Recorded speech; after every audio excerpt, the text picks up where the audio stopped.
Hello दोस्तों, स्वागत है आपका हमारे यूट्यूब चैनल याहू बाबा पे। ये हमारा पीएचपी कोर्स से रिलेटेड 84 ट्यूटोरियल है और इस कोर्स में आप पीएचपी मैथ से रिलेटेड 3 नए फंक्शन सीखने वाले हैं, इंट, डिव, पॉव और स्क्वायर रूट।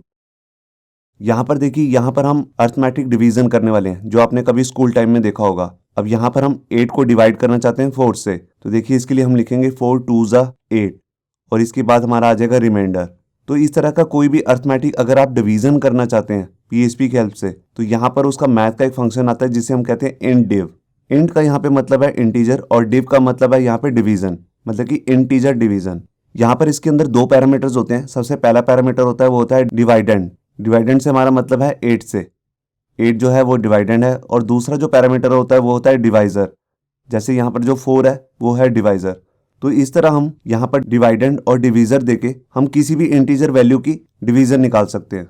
अब इसके बाद हम देखते हैं अपना दूसरा फंक्शन पाव। पाव का मतलब है पावर ऑफ। ये एक एक्सपोनेंशियल एक्सप्रेशन होता है। इसको भी आपने स्कूल टाइम में कभी देखा होगा। इसमें दो चीजें होती हैं। पहला जो पैरामीटर होता है वो होता है बेस। उसके बाद जो हमारा पैरामीटर होता है वो होता है ईएक्सपी। ईएक्सपी मतलब एक्सपोनेंट। तो देखिए हम इसको बेसिकली मैथमेटिक में इस तरह लिखते हैं।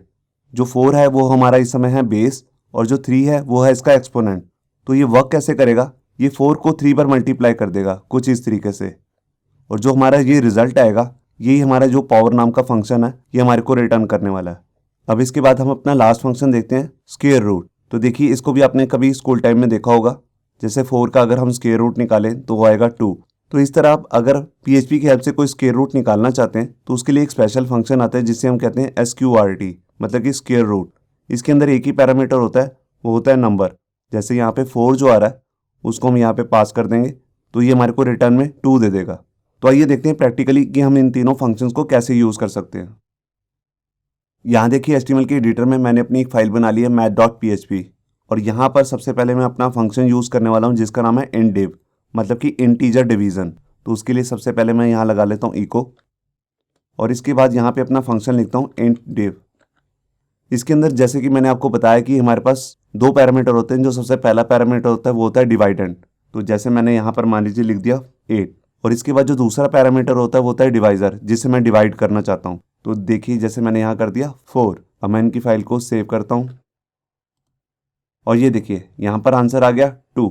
तो इस तरह मैं कुछ और भी इंटीजर वैल्यूज़ को आपको डिवीज़न करके दिखाता हूँ। उसके लिए यहाँ पर मैं पहले ब्रेक लगा लेता हूँ, इसी लाइन को डुप्लीकेट कर लेता हूँ। अब यहाँ पर जो डिवाइडेंड में रख रहा हूँ वो रख रहा हूँ 5, और यहाँ पर डिवाइडेड कर रहा हूँ उसे, जो हमारा डिवाइज़र है 2। तो मैंने यहाँ पर फाइल को सेव किया और ये देखिए हमारे पास सही डिवीज़न आ रही है यहाँ पे। मैं यहाँ पर माइनस में भी ले सकता हूँ टर्म्स को। देखिए मैंने इस लाइन को अगर डुप्लीकेट कर लिया, यहाँ पर मैंने जो हमारा डिवाइडेंड है उसको भी माइनस में दे दिया और इसको भी, मतलब कि दोनों वैल्यूज़ जो है वो है नेगेटिव वैल्यूज़। यहाँ पे मैंने फाइल को सेव किया और ये देखिए यहाँ पर भी बिल्कुल आंसर सही आ रहा है। तो आपने देखा कि कैसे इंटडिव काम करता है। अब इसके बाद हम अपना दूसरा फंक्शन देखते हैं जिसका नाम है स्क्वायर रूट। तो उसके लिए मैं यहाँ पर ये दो लाइंस को रिमूव कर देता हूँ और यहाँ पे फंक्शन का नाम चेंज कर देता हूँ SQRT। SQRT का मतलब है स्क्वायर रूट, और जैसे मैं यहाँ पर एक ही पैरामीटर दूंगा वो है जैसे 9। अब मैं 9 का स्क्वायर रूट देखना चाहता हूँ, तो यहाँ पे मैंने फाइल को सेव किया और ये देखिए यहाँ पे आ गया 3। मैं यहाँ पर नंबर को चेंज भी करके दिखाता हूँ आपको। देखिए जैसे मैंने यहाँ लिखा 4, तो देखिए यहाँ पर आंसर आ गया 2। और अगर मैं कोई ऐसा स्क्वायर रूट दूँ, जैसे मैंने मान लीजिए 5 दे दिया, अब इसका जो वैल्यू रिटर्न होगी वो होगी डेसिमल फॉर्म में। मैंने यहाँ पर फाइल को सेव किया और ये देखिए यहाँ पर 2.23 जो हमारी नई वैल्यू आई है। यहाँ पर हम कोई भी वैल्यू दे सकते हैं, 0 या 1 ऐसा भी कुछ दे सकते हैं। देखिए मैं 0 भी करके दिखाता हूँ आपको, और ये देखिए 0 का स्क्वायर रूट हमेशा 0 होता है। अब हम अपना लास्ट फंक्शन देखते हैं जिसका नाम है पावर ऑफ, मतलब कि ये हमारा एक्सपोनेंशियल एक्सप्रेशन का काम करता है। तो यहाँ पर मैंने लिखा POW, और इसके अंदर बेसिकली दो ही पैरामीटर होते हैं। सबसे पहला होता है बेस। देखिए जैसे मैंने यहाँ पर लिख दिया 2, और इसका सेकंड पैरामीटर होता है वो होता है एक्सपोनेंट। तो देखिए यहाँ पर भी मैंने दे दिया जैसे 2। अब इसका मतलब क्या है, जो हमारी बेस वाली वैल्यू है इसको कितनी बार मल्टीप्लाई करना है, 2 टाइम्स। तो देखिए यहाँ पर मैंने फाइल को सेव किया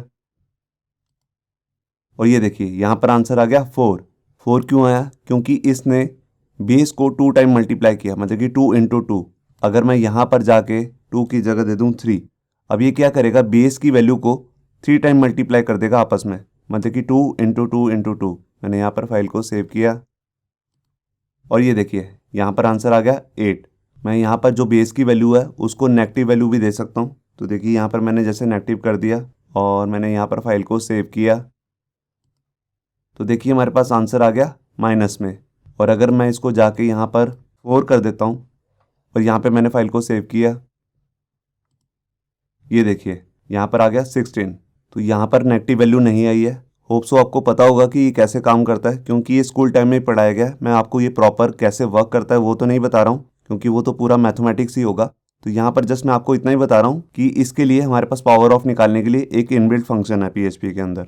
और अगर मैं यहाँ पर जाके जो हमारी एक्सपोनेंट वैल्यू है उसको भी माइनस में दे देता हूँ, तभी ये प्रॉपर वर्क करेगा। तो देखिए यहाँ पर मैंने फाइल को सेव किया